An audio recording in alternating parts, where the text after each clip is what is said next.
Alright, it's the end. We are at 1 p.m. on September 19th. It is the end of the Polk versus Thomas scenario. It ended up being a fairly decisive Union victory. As you can see, just fairly staggering losses for the Confederates. Just whole brigades wrecked. You can see here that stack right there. That was Ector's brigade that charged the Union left that Ector was killed in. Just that whole brigade just disintegrated, was completely destroyed. And you can see the assault on the Union right ended up severely costing Polk's reserve division, which was supposed to be the one that was like sort of the last hope of the Confederates. They ended up also just taking grievous losses. Even at the end there, you can see a couple of forest cav there. I'll get over to the map and show you the results there.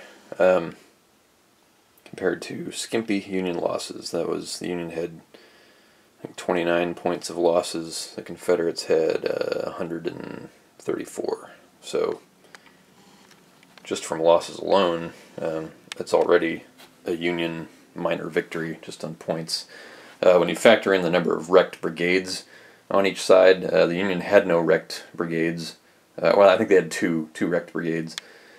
The Confederates had something like a dozen wrecked brigades. I just stopped counting. Eventually it was clear that it was a decisive Union victory. The vaunted assault on the Union right by Polk's Reserve Corps never really got off the ground. They were able to force the Union troops off of the breastwork hexes in a couple of instances, but quick counterattacks by the Union just destroyed the Confederate formations with pretty heavy losses. So they never were able to get any momentum going for this charge along Brotherton Field, which was kind of their last hope to try and get around Thomas's line. As you can see, the Union line just held firm the whole time, and the Confederates just have really nothing left. I mean, Cleburne's entire division was pretty much destroyed. These guys here on the line were the only ones. That was where I'd stacked two fairly large regiments together to try and do something to break through, but they just bogged down too and ended up in an extended firefight. So just Cleburne was never able to get anything going, even though that was supposed to be diversionary to the big assault on the Union left. The assault on the Union left ended up completely disintegrating, and that not because of losses, but more because of the fluke stoppage of Breckinridge's division. Once they fluked out, I got a pretty quick attack recovery roll for Breckinridge. The problem is, then I had to issue new orders to him. And those new orders come from Bragg to Polk, who were both terrible. So it took a while just for Polk to accept the new orders and then to relay them on to Breckinridge because he's out of range.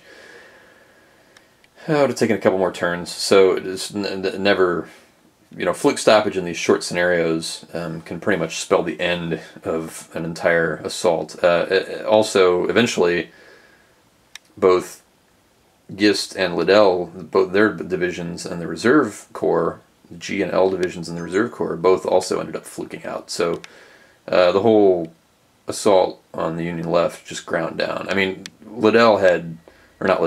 Gist had no troops left really. I mean, that's the red troops there in this particular area. They had really none left. That was Ector's brigade that was destroyed. They had some initial success capturing these breastworks here along the Union left, but they just took so many losses getting them that it was pretty easy for the Union counterattack here, particularly by Gross's division or brigade, to force them off the breastworks and pretty much just disintegrated the rest of that attack on the Union left. So. Terrible losses for the Confederates, and just an inability to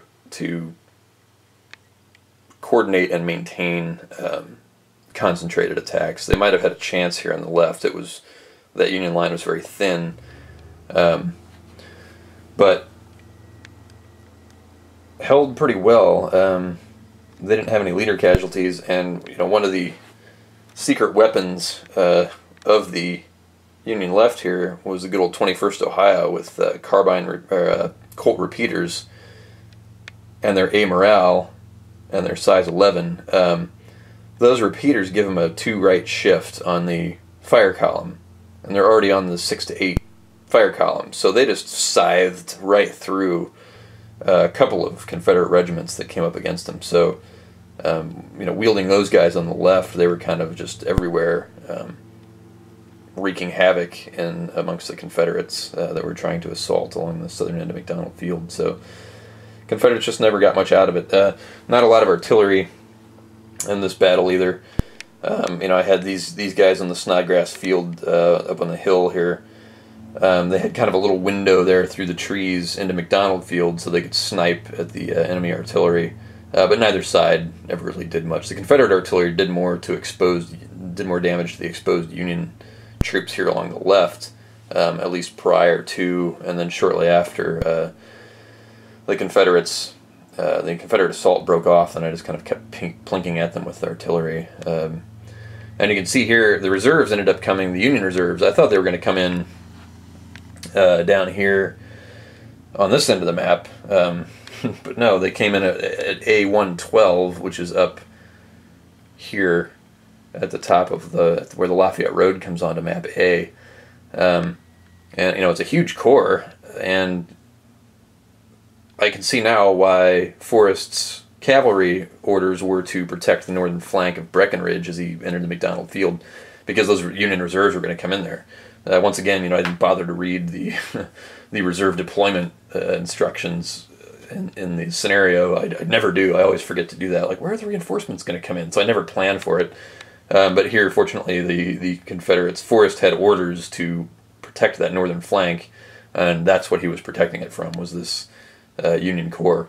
And the Corps came down the road, and I rolled initiative. Their commander here, who, I don't remember his name, Steedman,